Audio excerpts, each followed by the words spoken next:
Prezados irmãos e irmãs, louvado seja nosso Senhor Jesus Cristo. Para sempre seja louvado e a nossa Mãe, Maria Santíssima. Joaquim foi um rei, filho de outro Joaquim, que reinou apenas 3 meses em Jerusalém, com 18 anos de idade. Na sua época, o rei Nabucodonosor da Babilônia veio em pessoa para cercar a cidade.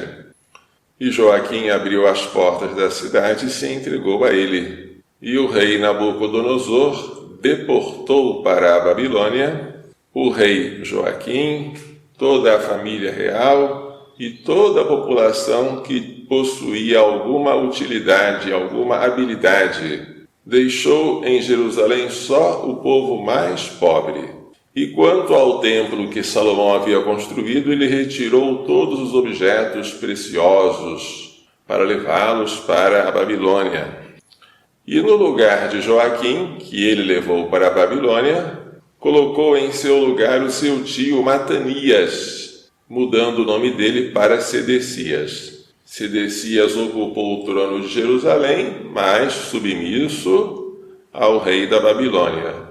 Por que isso tudo aconteceu? Porque, diz a leitura no seu início, Joaquim fez o mal aos olhos do Senhor, o que é um refrão. Dos reis de Judá, pouquíssimos não recebem esta advertência da Bíblia. Fez o mal aos olhos do Senhor. Como os reis fizeram o mal aos olhos do Senhor e a população acompanhava a maldade dos reis, chegou um momento em que não havia mais remédio, a não ser o castigo. Castigo este que foi permitido por Deus não por ódio, mas por amor. Um castigo de pai para filho, para que aquela população exilada no estrangeiro caísse em si e se arrependesse dos seus pecados. Esta foi a primeira deportação, que aconteceu no ano 597 a.C. O Salmo 78 lamenta o que fizeram os invasores.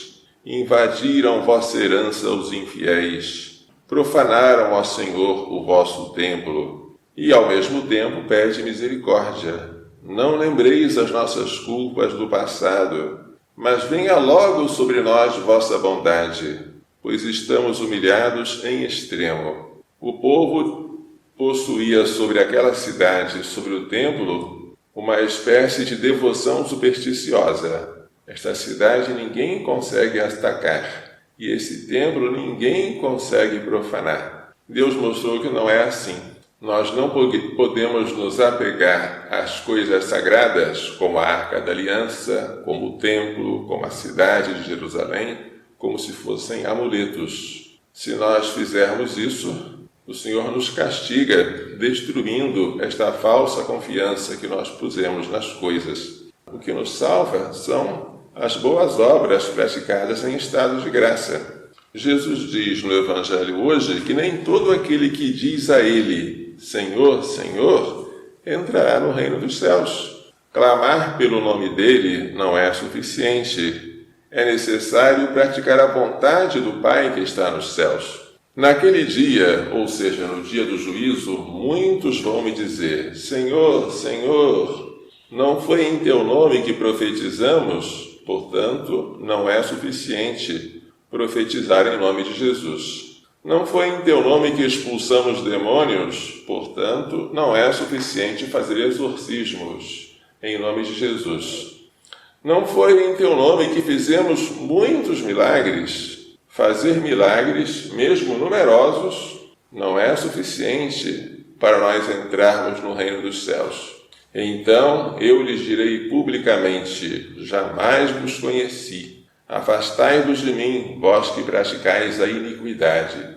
Portanto, quem ouve estas minhas palavras, mas não as põe em prática, é como um construtor insensato que fez a sua casa sobre a areia, e esta casa não resistiu ao vento, à chuva. Mas aquele que ouve a minha palavra e a pratica é como um homem prudente, que construiu a casa sobre a rocha, e a casa resistiu às enchentes e aos ventos, porque estava construída sobre a rocha. Estas palavras são muito pesadas. porque há pessoas, quem sabe nós mesmos, que se apegam às exterioridades como se elas já fossem sinais de salvação. Se um padre dissesse a si mesmo, como eu falo em nome de Jesus, eu serei salvo, esta palavra contradiz o que eu estou dizendo. Se um padre dissesse, eu faço exorcismo e os demônios obedecem, eles fogem dos possessos, logo eu serei salvo, esta palavra contradiz o que eu estou dizendo. E se eu fizesse milagres, ainda que numerosos, todo padre faz o milagre da transubstanciação sobre o altar, logo eu já estou salvo. Esta palavra contradiz isto. Hoje, numa época em que as pessoas estão apegadas aos sinais exteriores, curas, dom de línguas, esta palavra aqui é muito pesada. Você fala em línguas, você cura doentes, isso não é nenhum sinal de salvação. Se você não fizer a palavra de Deus, no dia do juízo ele vai dizer, não te conheço. Mais ainda, nunca te conheci. Afasta-te de mim. A única coisa que nos salva de verdade é a fidelidade à vontade do Pai, é cumprir as palavras que Jesus mandou. E isto serviria para os fariseus, que ficavam apegados às suas práticas exteriores, mas não se convertiam, mas serve também para os cristãos, que seguindo a Cristo, digamos, fisicamente, mas não moralmente, falando em nome dele para os outros, mas sem cumprir aquilo que se fala, pensam que vão se salvar. O que é o batismo? É necessário para a salvação, mas não é suficiente. O que é a vocação sacerdotal? Ela é maravilhosa, mas ela aumenta o dever de santidade. Um padre não está salvo por ter sido ordenado padre. Pelo contrário, ele tem que se esforçar mais para salvar a si e para salvar os outros.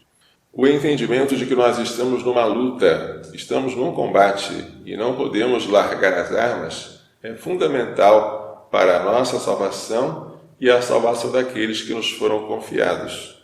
Senão, a nossa casa será construída sobre areia. Terá fachada, mas não terá alicerce e vai desabar. Que Maria Santíssima, que construiu a sua casa sobre a rocha, que foi fidelíssima à palavra de Deus, nos faça entender e pôr em prática as lições desta liturgia. Louvado seja nosso Senhor Jesus Cristo. Para sempre seja louvado e a nossa Mãe Maria Santíssima.